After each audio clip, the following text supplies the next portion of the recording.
ఈరోజు నిన్న మన పార్టీలోకి వచ్చిన వాళ్ళని దళితుల్ని మేము బలవంతంగా తీసుకొని పార్టీలోకి అమాయకులైన వారిని తీసుకొని కండువా కప్పి ప్యాకేజ్ కోసం పనిచేశామని సాయిప్రసాద్ రెడ్డి గారు అన్నారు ఈరోజు. కానీ మేము ప్యాకేజ్ కోసం పని చేయట్లేదు, కార్యకర్తల కోసం పనిచేసాము. సంక్షేమ పథకాలు వాళ్ళకి నచ్చి మా అభివృద్ధిని చూసి మేము మీ పార్టీలో చేరుతామని వాళ్ళు వచ్చి మా దగ్గరికి అడిగితే వాళ్ళు తీసుకొని వెళ్ళి కండువా వేయించాం. మీ వాళ్ళు ఏం చేశారు, రాత్రి నైటాల్లో వాళ్ళు ఇంట్లో పెట్టుకొని వాళ్ళు భయభ్రాంతులు చేసి వాళ్ళకి ఎన్ని ఇబ్బందులు పెట్టినారో మీ కార్యకర్తలు అన్ని ఇబ్బందులు పెట్టినారు. కానీ మీరేమన్నారు, టీడీపీ వాళ్ళు వాళ్ళ అమాయకులైన వాళ్ళని తీసుకెళ్ళి ప్యాకేజ్ కోసము పనిచేస్తున్నారు టీడీపీ వాళ్ళు అన్నారు. మళ్ళీ టీడీపీ వాళ్ళు బుద్ధి చూపించానన్నారు. ఎమ్మెల్యే సాయిప్రసాద్ రెడ్డి గారు, మీరు ఆలోచించి మాట్లాడాలా. ఎందుకంటే మేము ప్యాకేజ్ కోసం పని చేయట్లేదు. మొన్న కొన్ని రోజుల క్రితం ముస్లిం మా సోదరులను తీసుకెళ్ళావు. అదే మీ ప్రతాప్ రెడ్డి గారు కానీ వేణుగోపాల్ రెడ్డి గారు కానీ వాళ్ళు ప్యాకేజ్ కోసమే తీసుకొచ్చారా మీ పార్టీలోకి? అది ఆలోచించి మాట్లాడండి. ఎందుకంటే ఇలాంటివి ఇంకా దీనికి జరుగుతూనే ఉంటాయి. మేము ప్యాకేజ్ కోసం పని చేయట్లేదు, కార్యకర్తల బాగు కోసం పనిచేస్తాం, అభివృద్ధి కోసం పనిచేస్తాం. అది తెలుసుకోనండి. మేము ఎవరినైనా బలవంతంగా పార్టీలోకి ఆహ్వానించాం. వాళ్ళు ప్రేమతో వస్తామంటే తీసుకెళ్తాం.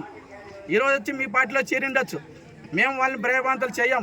మీలాగా సాయంత్రం కావాలంటే మీకు సవాల్ విసురుతున్నా. మీకు దేవుడు అంటే నమ్మకం, మాకు దేవుడు అంటే నమ్మకం. నీ ఏ గుడి దగ్గరికి వస్తావో మీ కార్యకర్తలు తీసుకోరా. భయభ్రాంతులు చేసినారో లేదో ప్రమాణం చేసి చెప్తున్నా, మీరు చేయండి, ఫోన్ చేసి చేయండి. అది మాత్రం వాస్తవం. అది గుర్తుపెట్టుకుని మాట్లాడండి.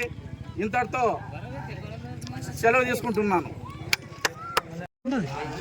ఇక్కడ ఉన్నటువంటి మా టీడీపీ కార్యకర్తలు అవ్వచ్చు, అభిమానులు అవ్వచ్చు, మా సీనియర్ నాయకులు కావచ్చు, యువ నాయకులు కావచ్చు, అందరికీ నా హృదయపూర్వకమైన ధన్యవాదాలు తెలియజేస్తున్నాను. ఈరోజు మన అసెంబ్లీ నియోజకవర్గ ఆదోని నియోజకవర్గ అసెంబ్లీ స్థానిక ఎమ్మెల్యే గారు కొన్ని మాటలు అన్నాడు. ఆయన అమాయకులైన వారిని తీసుకెళ్ళిపోయి టీడీపీ కండువా కప్పించినారని, అలాగే వాళ్ళ ప్యాకేజ్ కోసం వాళ్ళు తీసుకెళ్ళిపోయి ఏదో వాళ్ళ డబ్బులు రాబట్టడం కోసం వీరికి బలవంతంగా పార్టీలోకి చేర్చారని, అలాగే వీళ్ళు మైండ్ గేమ్ ఆడారని కూడా ఆయన సాయిప్రసాద్ రెడ్డి గారు అన్నారు. ఈరోజు మేము చూసాం. మరొక విషయాన్ని నేను గుర్తు చేస్తున్నాను. మొన్న మా సంతేకూళ్ళూరు గ్రామంలో మా ముస్లిం సోదరులైనటువంటి మైనార్టీ ప్రజలైనటువంటి వారిని ఇదే సంతేకూళ్ళూరు వైసీపీ నాయకులు ఎంత ప్యాకేజ్ తీసుకొని కండువా వేయించారని నేను అడుగుతున్నాను. ఎంత ప్యాకేజ్ ఇచ్చారు మీరు సాయిప్రసాద్ రెడ్డి గారు అని కూడా మిమ్మల్ని ప్రశ్నిస్తున్నాను. మరొక విషయాన్ని గమనించాలి. ఎందుకంటే ఈరోజు ప్యాకేజ్ కోసం మేము టీడీపీ కార్యకర్తలుగా నాయకులుగా కొనసాగట్లేదు. గ్రామాన్ని దృష్టిలో పెట్టుకొని గ్రామ అభివృద్ధి కోసం మేము ప్రయాసపడుతున్నాం.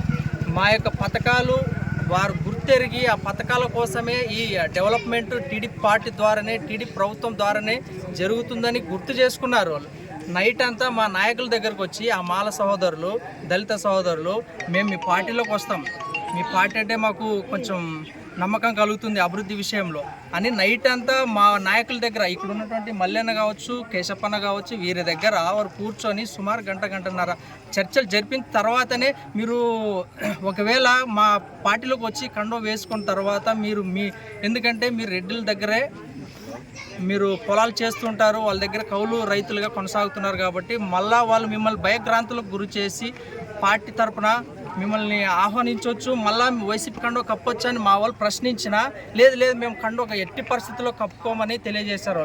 ఈరోజు వాళ్ళు వెళ్ళి వైసీపీ కండువా సాయిప్రసాద్ రెడ్డి ద్వారా కప్పుకొని ఉన్నారంటే దానికి కారకులు ఎవరు తెలుసా? మీ వైసీపీ నాయకులే.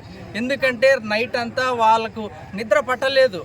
ఎట్లా ఉందంటే ఈరోజు సంతేకూళ్ళూరులో ఈ ఉమ్మడి అభ్యర్థి అయినటువంటి పార్థసారథి గారిని గెలిపించడానికి కోసం జనసేన కావచ్చు, ఇటు బీజేపీ నాయకులు కావచ్చు, ఇటు టీడీపీ నాయకులు కావచ్చు, అందరూ ముమ్మరంగా పట్టుదలతో కృషితో ఎట్లయినా బహుజన బిడ్డ అయినటువంటి వాల్మీకి సోదరుడు, అలాగే ఈ బహుజన బిడ్డ, బడుగు బలహీన వర్గాల బిడ్డ అని పార్థసారథిని గెలిపించుకోవాలని ఆశతో, ఎంతో కృషితో, పట్టుదలతో ఓట్ల కోసం అభ్యర్థిస్తూ విజ్ఞప్తి చేస్తూ ఖచ్చితంగా మీరు గొప్ప మెజారిటీతో పార్థసారథి గారిని గెలిపించాలని విజ్ఞప్తి చేస్తున్నాం, వేడుకుంటున్నామని పార్టీ తరఫున ఎంతోమంది కృషి చేస్తున్నారు, ప్రయాసపడుతున్నారు.